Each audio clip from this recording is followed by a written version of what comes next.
Okay, to help us break down the tournament from an emerging nations point of view, we've asked Andrew Leonard on the pod, who used to work with Cricket Ireland and the ICC in various guises, but has now become a full time broadcaster, but with a particular focus on the kind of the pathway competitions into the big ICC global events and those emerging nations who would be just a little bit more under the radar than the full test playing nations. Lenny, how are you? You must be on the road about 320 days a year, aren't you? Yeah, look, the associates keep me busy. There's no doubt about it. And I think I'm getting about 30 days in Ireland each year, including for this pod now. So delighted to join both Nasser and yourself. Great to be with you. You're not a complete stranger to Sky Cricket because last time we covered a test match involving Ireland, you took or were seen to take what I thought was a fairly straightforward catch in one of the corporate hospitality boxes, but you milked it for all it was worth. Yeah, I get a Curtis lot of stick Camper, about wasn't this. it? It was Curtis Camper. I think Joe Root might have been bowling, if I remember correctly. I was very lucky to be invited up into the MCC President's box that day. It was the first over I actually watched live down at the front row of those kind of really fancy boxes in the grandstand. As an Irishman, felt very much out of my element. It was a bloody good catch, actually, I will have you know. I very nearly toppled over the edge down into the main grandstand. And yeah, I took an awful lot of abuse for the continued bowing. It was a very surreal day. It was day three of the test. I might have had a few drinks the previous 2 days, so to cling on to it was a relief. And to have Sir Tim Rice and Stephen Fry, the MCC president, shouting at you in your right ear, "Bravo, my boy." I just didn't know what to do. I was an Irishman, very much out of my element. I love the way he said, I think Joe Root was bowling. He's watched it back 5 million times. And could we have any more name dropping on the pod, please? I mean, seriously. I'll continue to do it throughout if you're happy with it. I was a little Thank you. disappointed with your fantastic Sky production team to not get a super close-up zoom shot of it. People were saying, "Did you actually catch it to me?" Ben Duckett was down. There's another name drop. Ben Duckett was down, I think, Yeah. deep square or something. And whilst I have the ball, he was going at me, "Well, give me the ball. Stop bowing." Yeah, I got a lot of stick about that, and rightly so. But what a moment. Just for our viewers, our listeners who don't know who you are, just give us a little bit of background from the roles that you had with Cricket Ireland and ICC, and then your full-time broadcasting career now. Yeah, look, very much a sort of failed former player. Was lucky to being in Irish 19s with the likes of Kevin O'Brien, Boyd Rankin, William Porterfield. All these guys, kind of Irish cricket's very small. Internationally, it's massive, but domestically, it's quite small. Played a lot, coached a lot. Never quite made it as a player or a coach. So decided to go down the path of administration. Was really lucky to work at Cricket Ireland just as it was becoming kind of big time. After I started just after the win over England in Bangalore. I was always going to mention that at some point in 2011. What a great So night. you had three We years. were both there for that one. Too right, yeah, and you guys did the most brilliant job at it. But yeah, 3 years at Cricket Ireland, and actually went straight to ICC from there. Had 3 years at ICC, adored it, but also was probably a little bit beaten down by the madness of the global cricket politics. So I just decided to come home for a summer to play a summer of cricket before I got too old, and sort of try to get back and just to remember why you love the game, remember why you enjoy it. And then that was the first summer in Ireland in 2017. There was some real kind of live streaming being done, and someone said, "Jesus, Lenny, why don't you jump in? You seem to be, Mr. Cricket here in Ireland." And I said, "Oh, I don't know. I'm used to kind of being in the background in the ICC and Cricket Ireland." And the initial feedback was very good. And then just been really lucky with the timing, lads, because the ICC pathway events started in the most recent cycle, 4-year cycle from 2019 through to 2023. Historically, they always would have been, live scores only at best, really. And ICC teamed up with IMG to broadcast, I think it was 541 games across that 3-year cycle, a little bit delayed by COVID. And then a combination of that and a lot of Irish cricket here, doing games against the likes of Afghanistan, Zimbabwe, South Africa, has just, allowed me to kind of, I suppose, furrow my path there and do a few ICC events now, the Under-19 World Cup, the Cricket World Cup qualifier on comms last year. And it's always amazing when you work with guys of your quality, the likes of Ian Bishop, Pommy et al. They always get blown away when you tell them how it works on the kind of lower levels. You've got a 6-camera stream. If it's an ODI, you could actually be doing all 100 overs in the day. So Bish and the likes just, couldn't get their head around it. And I guess as a consequence, having done so much of it, you hopefully keep getting better. And it's been brilliant to shine a light on the associates because they are just such a good story. 96 associate sides, and the kind of the men and women, the sacrifices they make to try and kind of chase their dreams and get to World Cups like we're going to talk about. It's been a pleasure to cover those over the last 3 years. Just before we get on to that, then, you just spent the last week or so in Dublin, haven't you, watching the 3-match series between Ireland and Pakistan. Just give us a bit of an overview of that series and how Ireland are going under Sterlo. Yeah, look, I think the transformation under Paul Stirling is phenomenal. A lot of people will have been surprised that Ireland beat Pakistan and beat them reasonably comfortably in that first T20I, particularly because it's a completely full-strength Pakistan side and Ireland missing Josh Little out at the IPL. But Paul is really, he's got the respect of everyone in Irish cricket. He's got maybe the best cricket brain we've ever produced. Will certainly be rivaling Ed Joyce for our greatest ever player, I think without doubt. And as a consequence, that and a combination of the fact that none of our players are quite over the hill yet. I think the oldest in the squad's Craig Young at 34, and none are young enough to be still finding their way in the international game. Harry Tector, Lorcan Tucker, Josh Little are all kind of experienced internationals at this point. It means that it's such a settled squad, such a settled team. They beat Pakistan quite well. They could well have won the series, and then it was a surprise to see a few guys rested in the last game. But I'll tell you something, they're two very fine sides. They'll meet again in Group A in the T20 World Cup. And I wouldn't be overly surprised if Ireland might just beat them on the 16th of June in Florida. Just generally, where is Irish cricket at the moment, Andrew? I mean, it's been 7 years a full nation member of the ICC. Do you see progress in there? What do they need? I see it's been announced that there's going to be a tour of Pakistan next year. What type of tour they're looking at? Almost read it was like a second-tier side playing against Pakistan's second-tier side. Do you think that's the right way to go? Yeah, I don't think it will be a second-tier side at all. I think that'll be a full white ball series. I think they're hoping to try and staple a test match onto it as well. Getting test series for Ireland has been really tricky just because of the cost.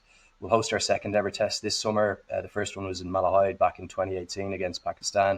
We'll play Zimbabwe in a one-off test in Stormont this summer. I don't think the senior men's team and senior women's team, even though they just missed out on qualification there in the recent qualifier in Abu Dhabi, have ever been in a better place. And probably the most incredible thing about them is that they're all completely home-produced players through a very kind of small Irish domestic system through the 120 odd clubs or so across the island. I think the first-class structure, we're not playing any red ball cricket at the moment since COVID, has certainly proven tricky. Like right now, I think there's a game today, there might have been one yesterday. It's not getting any footfall, and also when those games are played without the kind of 15 or 20 in and around the senior Irish men's squad, I don't think the standard is particularly high. That's the feedback I'm getting from the players. The biggest challenge we have here in Ireland is facilities. It continues to be, it's probably without doubt the biggest focus of the organisation as well. They're trying to get a stadium out in West Dublin with the assistance of the government in time for the 2030 T20 World Cup that Ireland will co-host with Scotland and England. But there hasn't probably been the scale of progress they would have liked on that just yet. So as a consequence, you're consistently relying upon the club grounds. Ireland played Pakistan at Clontarf there. Malahide is a beautiful venue, one of the most beautiful in the world, I reckon. You guys have both been there. But alongside Stormont and Breedy then up the north, that's really the only four grounds that have the status. I think that the senior elite squads are in a great place. There's probably a pretty big gap down and a gulf. But we always seem to be quite a resilient group and manage to find a way to get guys through. But obviously the hot topic is the absence and the inability for guys to go to county cricket as locals. I see it both sides. I think without test cricket and test status, we wouldn't have Harry Tector and Lorcan Tucker maybe where they are right now. There isn't a simple solution, is there? We're not going to be allowed to come over and play as locals in English county cricket. So I think the senior side's in a really good place though, and they might just make 2024 a little bit like 2007 or 2011, the famous World Cup journeys. I was very interested to hear you say that Paul Stirling was the finest cricket mind that Ireland have produced. I'm sure Owen Morgan will take issue with that. I was very much including Owen in that. I was very much including Owen within that. Interesting you say that. I mean, they're great mates, aren't they? Owen super mates. Thurlow. A little bit tongue in cheek. He is our sole World Cup winning captain. Sorry. And what about the general ICC revenue sharing model? I I think it's something like 39% of it goes to India. And I think we're going to get on to associate. So this is a good way of doing that. Around about 11% goes to the 96 associate nations. A, do you think that's enough? B, do you think where is that money best spent? Is it America and China and trying to break into that sort of environment, trying to go in that sort of direction? Or is it best focusing on areas that you know well about, like Nepal, where there's an absolute genuine, already there, a genuine love for the game? Yeah, look, for me, I would love to see it be in as targeted a manner as possible. You look at the 100% of the pie, everyone always gives out about the ICC and says, oh, they've got all this money. It's actually, they don't make money. Whatever money they generate, they distribute back to their members. The 96 associates and 12 full members. So 108 countries then receive all the benefits of that. And in fairness, the ICC events have probably in many ways never been better than ever, because it's the one time the eyeballs of the cricketing world are all on the one thing. The rest of the year, there's a number of events going simultaneously, and they've probably never been more important as a consequence. I think I'm an expansionist. I'm a guy who'd love to see the sport growing around the world. So I would love to see certainly the leading associates. You think about Scotland and the brilliant work they've done in recent times, the Netherlands, Nepal, like you mentioned, the UAE are doing some unbelievable things recently, Namibia with very limited resources, fantastic story, Canada with Prabhuti Dasanayake in charge as well. The ones who are doing really good stuff, not just on the pitch, but off the pitch as well, I think deserve more support. And what you could get kind of a return on investment for giving them even 1% more, of that big pie would be exponential. And we could end up seeing a position where the 30 really competitive teams I think there are in the world now could be expanding to 40 or 50 through that growth vehicle of T20. There's probably an argument that India might not need that 40%, but the global politics of the game are such that, they feel that they deliver that value to the world game and they're entitled to that. And you can understand that, I suppose, as well. Before we just get into the specifics of this tournament and who's there and what the groups are and how it's going to pan out, just perhaps give us an overview of how the ICC have tried to globalize the game over the last decade or two, how successful or otherwise that has been. And on what's clearly happened recently is that there's been a very clear focus on T20 being the vehicle by which the game is going to expand globally.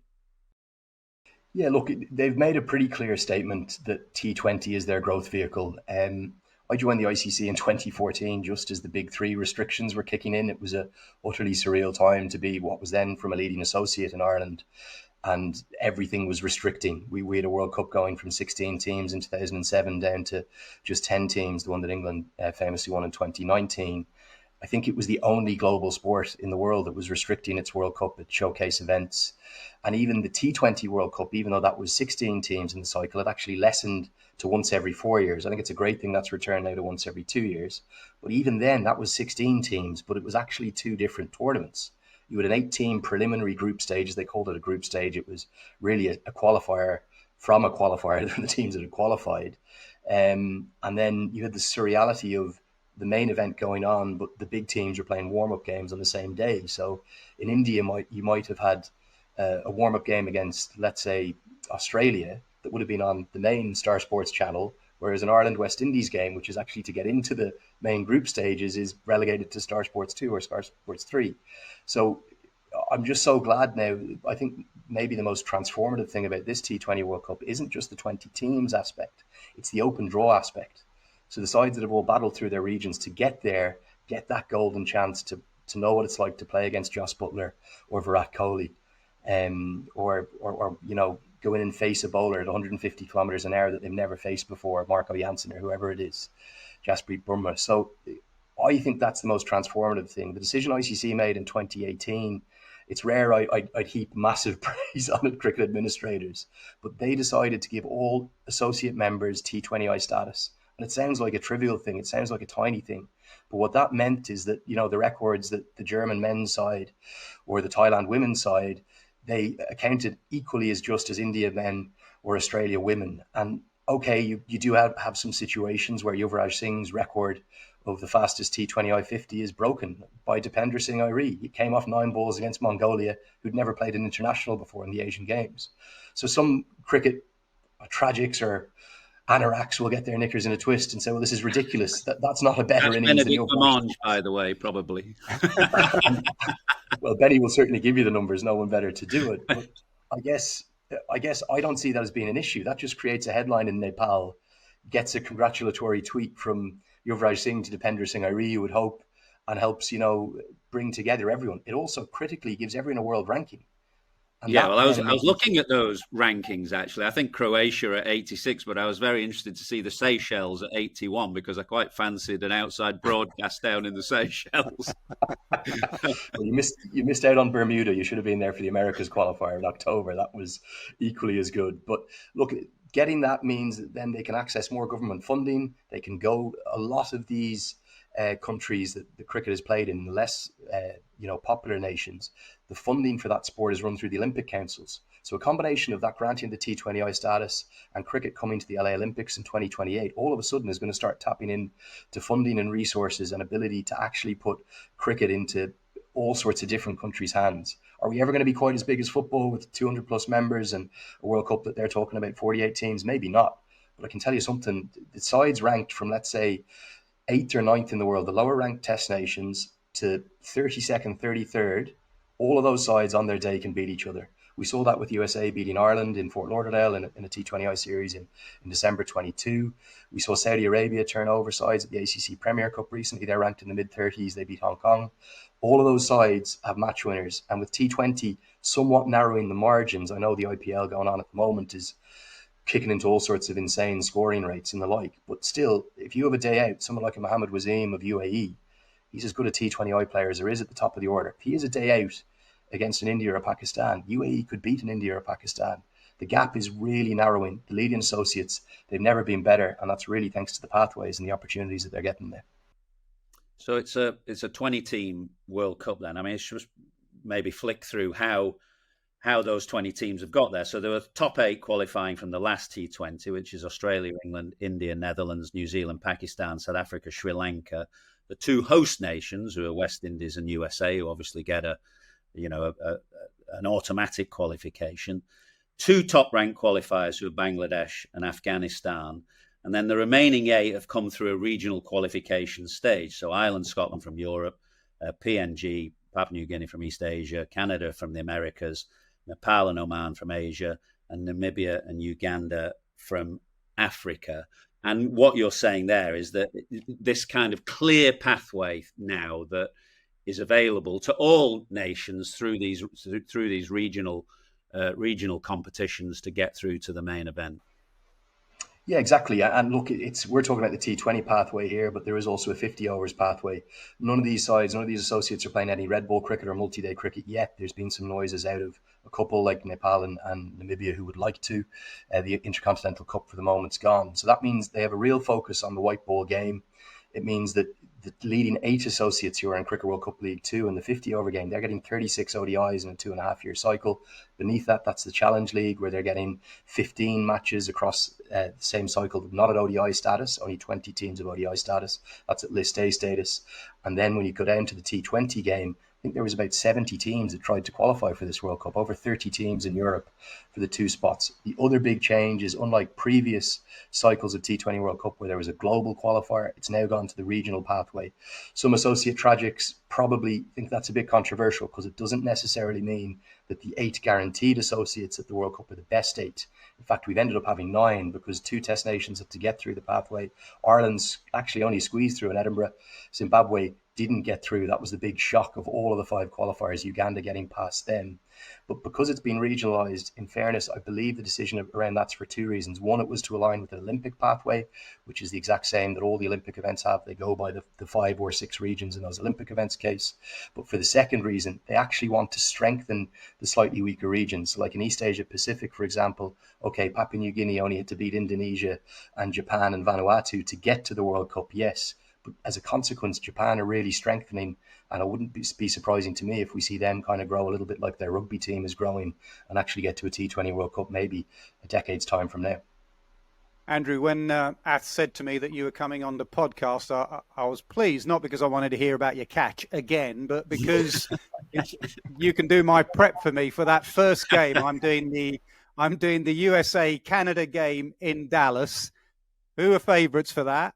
Who are the players I should look out? Instead of doing my prep on the American Airlines flight on the 31st of May, I want you to tell me who are the star performers in that game, please. I've got pen and paper handy. No Oldest problem. fixture, isn't it? 1844. Yeah, 1844. It was I think a 3-day. Well, it ended up as a 2-day match. Was billed as a 3-day match. It's one of the great trivia questions. Everyone thinks the oldest international will be England, Australia. It's USA, Canada in New York, and I also need the more oldest than this. sporting fixture of all time. I'll give you more, but the only way I'll give it to you, I'm heading over to Dallas to do the warm-up games. They'll be, I think, live streamed out of Dallas. So maybe you can get your hand into that pocket of yours and find a drink the night before that first game, and I'll give you the full preview. No, joking aside, two good sides. Canada, much improved under Pupadu Dasanayake. He's very much seen as kind of the associate maestro. He tends to go to countries and just get them up the rankings, get them to world events. And he used to be the head coach of USA, so a big grudge match for him. Don't think he wanted to leave USA. He'll have serious plans. It's a much different American side to the one we saw a year ago, because all those players that they brought over back in 2020 have now started to qualify. So someone like an Andries House, who's a South African origin, is a superb player. He's had success in the franchise leagues. Corey Anderson is there. And then most controversially, Nitish Kumar, who starred for Canada for many years, but then went down for work to USA. I think he's still the youngest ODI cricketer at an ODI World Cup, 17 in 2011 for Canada. He's playing for USA, and he's a superb talent. USA will be favourites on home soil, but Canada will certainly look to upset them. Keep your eyes on Aaron Johnson, a very powerful hitter at the top of the order for Canada. Strike rate over 170 career. Jamaican origin, really smashes it down the ground. And Kalim Sana played an under-19 World Cup for Pakistan, super left armour. I think it's a really good move to start with an associate v associate game. I hope it gets the attention and the attraction and the sellout crowd that it deserves there in Texas. I mean, clearly part of this World Cup is about trying to crack the American market. You know, I've heard this story for probably 20 years that cricket's about to become big in America, but it seems to me that it's a bit now or never, because you've got Major League Cricket, which has just taken off. Obviously, you've got this World Cup, and then the run into the LA Games in 2028. The 16 matches in America, based over three venues. You've got the Dallas one, Florida, and pop up the Eisenhower Park in New York.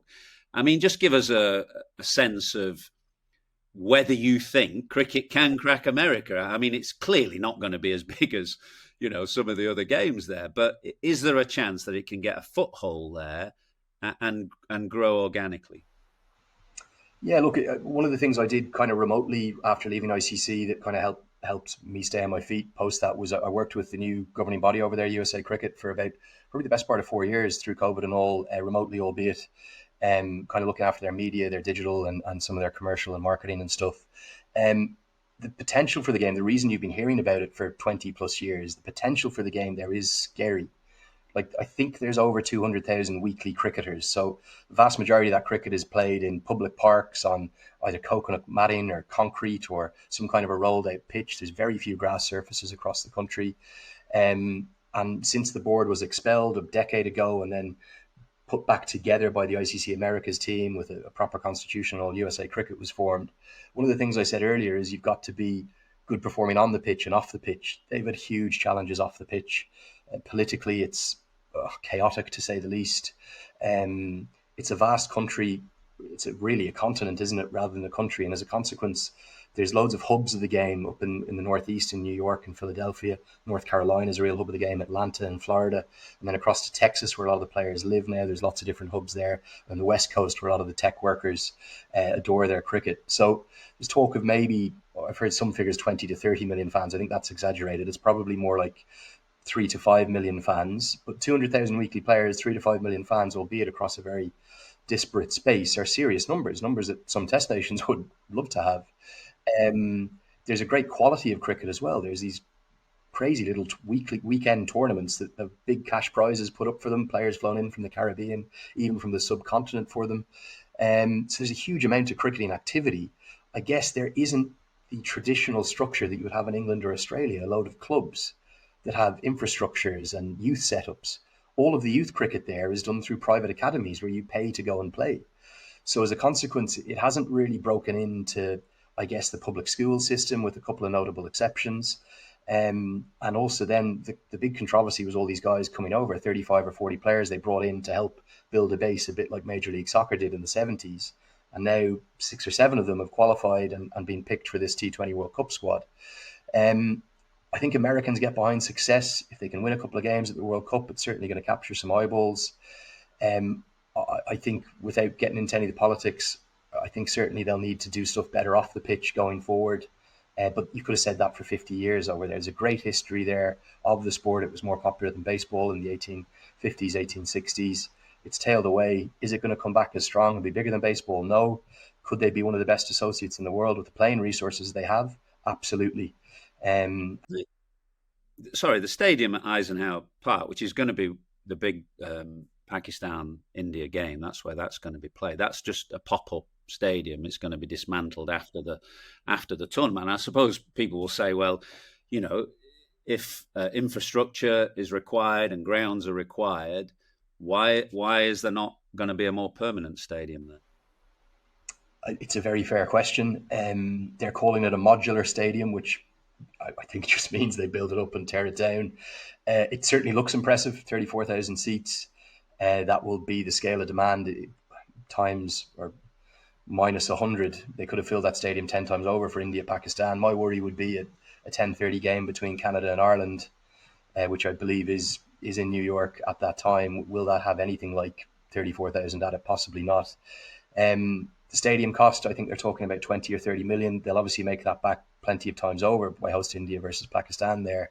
If you built 20 or 30 million of permanent infrastructure in the country, it might have made a big difference. But as you rightly said, the Major League Cricket guys are doing some really good things. It's not just, even though they're playing their tournament in just the one stadium and then a kind of what I would call a public park facility in North Carolina, that's a really good one. It's a proper one of the community. They put in temporary seats as the second venue. There are teams there that are doing really good things. Washington Freedom are trying to get a facility in Washington. Seattle Orcas are trying to get a team up there. And there's a minor league beneath that with the best part of 30 teams that you could almost call it like a minor counties type structure. That'd be the best comparative. They're really trying. But as you know, things cost a lot in the States. And it's just the geographic distances, even bringing together the men's or women's international team for a training camp costs tens of thousands of dollars. So there isn't any easy solution. I don't think throwing rake loads of money at it would solve it necessarily either.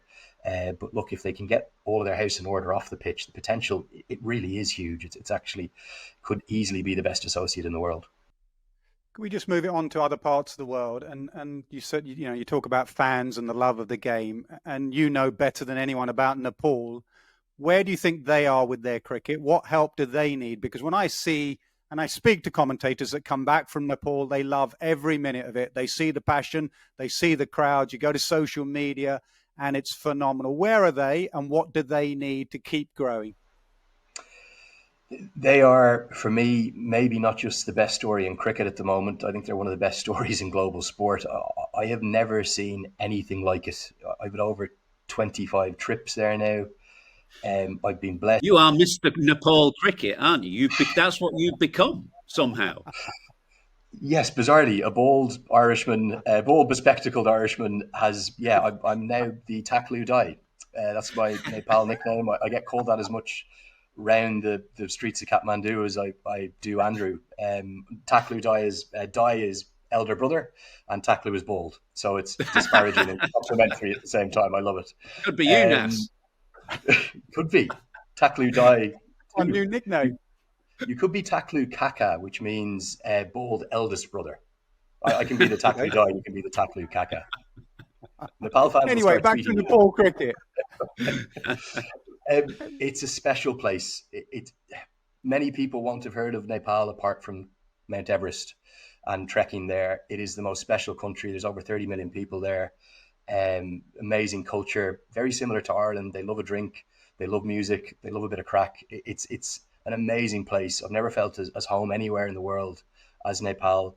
And the chance of me ending up out there was so surreal. There was an Everest Premier League back in 2018 that Paul Sterling and Kevin O'Brien, who's one of my best pals, were playing in. And being honest, I think the main reason Kev tried pulling me out there was to have another drinking buddy. But he kindly spoke to the owner and said, one of my best mates has started commentating. He did Ireland-Afghanistan a couple of weeks ago. Why don't you get him over? And since then, like I said, I've been back 25 times. The question you asked, though, was, where is their cricket at? The potential is off the charts. They could easily be the next Afghanistan in probably a very similar, if not shorter, time period. If you think of that kind of decade ascension that Afghanistan really progressed to the point at which we're not even surprised when they beat big teams at a World Cup now. They beat England, didn't they, at the World Cup? Sorry, just get that in there. But yeah, Nepal they play a brilliant brand of cricket. They've had horrific off-field issues historically, and what they've done is started to get their off-the-field board stuff into order. Paris Kadka, the former national captain, is now the secretary of the board, and he's really running everything.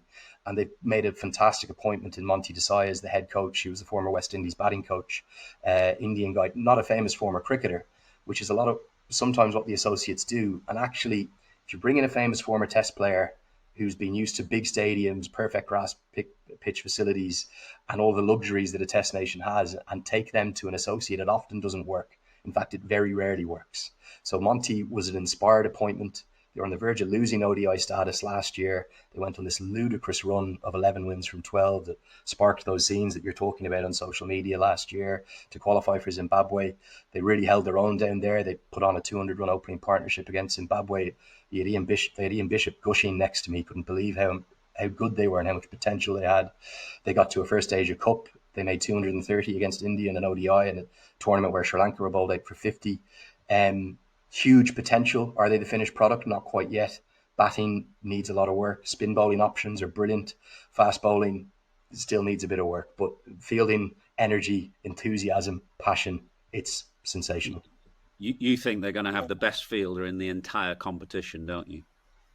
Yeah, big time. And I remember the commentators meeting prior to Zimbabwe with the brilliant Sunset and Vine team, and Andy Flair was there, Ian Bishop, Carlos Brathwaite, all of them, Samuel Badri, all the guys and girls, Natalie Germanos, and they were asking me. They knew I was kind of very well connected to Nepal, and Nepal were playing the first game, so they said, "You tell us a bit more about Nepal." I drifted off into a 30-minute soliloquy with a lot of strange looks. And when I said Dipender Singh Ari is maybe the best fielder in the world, they were all absolutely, embarrassingly laughing at me. And then a month later, I played with Carlos Brathwaite at the GT20, pulled off maybe the most ridiculous run out you'll ever see. And I got a text from Carlos going, "Jesus, Lenny, this kid is dynamite. He's the fastest across the field I've ever seen. And because he's so short, he can do things that other people can't. He's probably 5'4". They call him the Tiger in Nepal. He's the three-dimensional player. He smashes it, bowls really clever off spin, and is as fast a fielder as I've ever seen.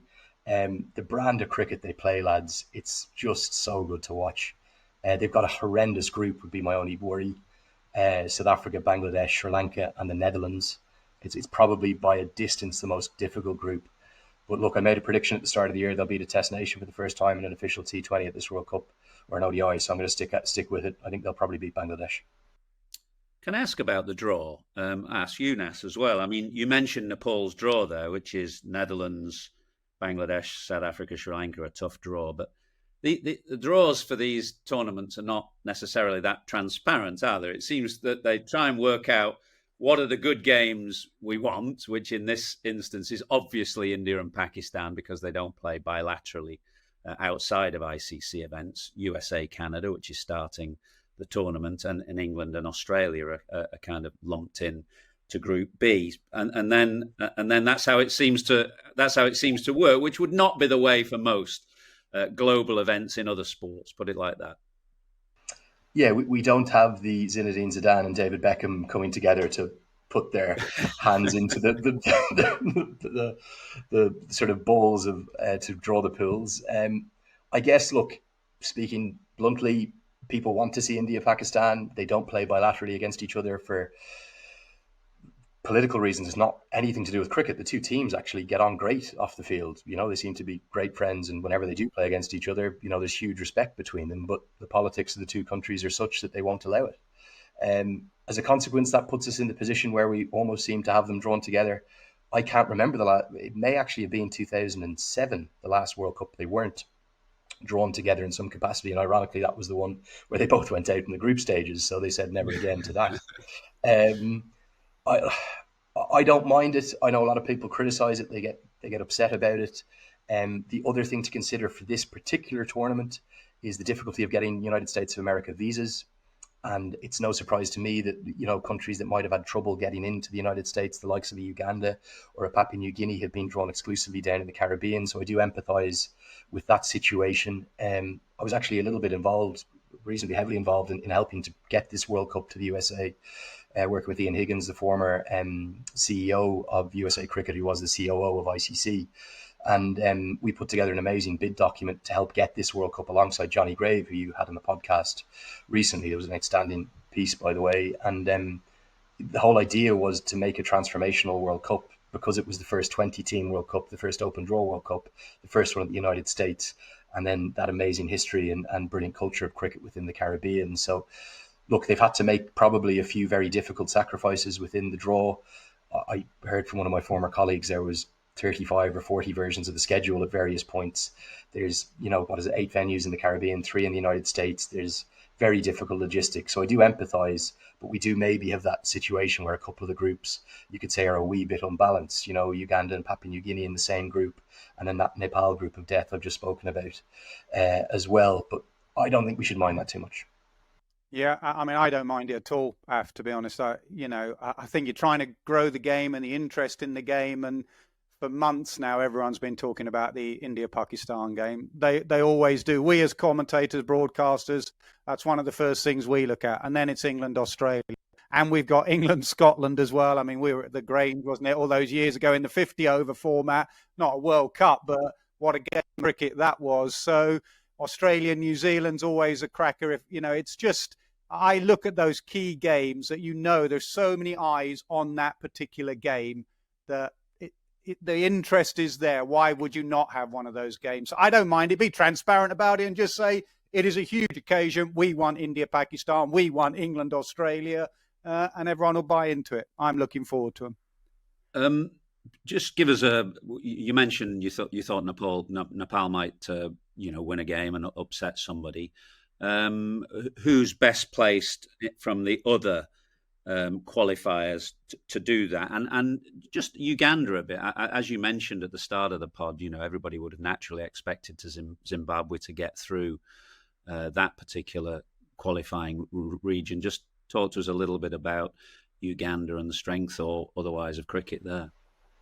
Yeah, look, that was probably the biggest story of the qualifiers, alongside Nepal getting through for the first World Cup in 10 years in front of 30,000 in Kathmandu, which caused absolute carnage across the city. There was fireworks let off. It was just incredible scenes for our sport. Uganda, I'll start with those and I'll come back to the rest of the associates. Uganda's a great story. They have a pretty decent history of the game down there. They used to play a little bit as an East African side alongside Kenya, who've obviously fallen back a little bit, which is, again, a great example of why you need to be strong off the pitch and on the pitch. Administratively, nowhere, and as a consequence, they've really fallen away from the highs of a World Cup semi in 2003. I went into that Africa qualifier. I commentated on 4 of the 5. That was the 5th and final one down in Windhoek in Namibia. And I met Dave Houghton on the morning of the first game, and he said, I know Dave a bit, and I said, Lenny, how have the other qualifiers been? I said, look, they've been really good. The quality has actually really impressed me. It's definitely stepping up a notch over the last 2 years. I suppose the one thing we really haven't had is a big upset yet, though. And look, I put my foot right in my mouth, because 4 hours later they were beaten out of sight with 5 overs to spare by Namibia on the opening day, putting them into a situation with 2 going through Africa, lose 1 more and you're probably gone. Now Ireland very nearly lost to Italy on the opening day of the Europe qualifier in Edinburgh. That was only a 7-run victory, and Italy dropped 2 catches. If it held them, they easily could have beaten that. We had a big upset in the Americas as well, where Bermuda hammered Canada in the first game by about 80 runs in front of a big crowd, but then Canada turned it all around. It was a double round robin there in the Americas and beat them by enough on the last day to squeeze through. And then the Uganda game against Zimbabwe, Uganda deserved to win the match. There was no fluke about it. They won a big toss. I think it was a 10 or a 10:30 a.m. start, so you wanted to bowl first in the morning. There was a bit of assistance around. They've got a very fine fielding side. They've got a somewhat enigmatic lineup. It's an amazing story, Uganda. What do you mean by enigmatic? It could do anything. Literally, they've got a little guy who looks like Mohammad Shahzad opening the batting. Ronak Patel. He's portly to say the least. But within that, then they've got some of the most athletic and wonderful fielders I've ever seen. And they've got a 43-year-old called Franklin Sabuga who debuted in 1997. So it's you piece it all, and then they've got two incredibly athletic 6'4" fast bowlers who can bowl up above 140 kilometers an hour in Cosmos Queta and Juma Miyagi. Some of you might have seen the scenes 2 years ago at the Under-19 World Cup where I think it was Juma bowling with 6 slips, 2 gullies, and a deep third. No one in front of Squid at the offside. So look, there's huge potential there. Are they the finished article? Absolutely not. Keep your eyes on Rizayat Ali Shah, an outstanding all-round cricketer. Alpesh Ramjani, left-arm spinner too. They probably might not win a game apart from the Papua New Guinea one, but they'll have a few moments. They've got some great fielders. They play with a beautiful energy and passion. And when they qualified, the celebrations, they all came into this team huddle and danced together. And I was on air, and I actually had to put down the mic because I was in absolute ribbons. The emotions when they qualified, it was next level. All amateur players, phenomenal story.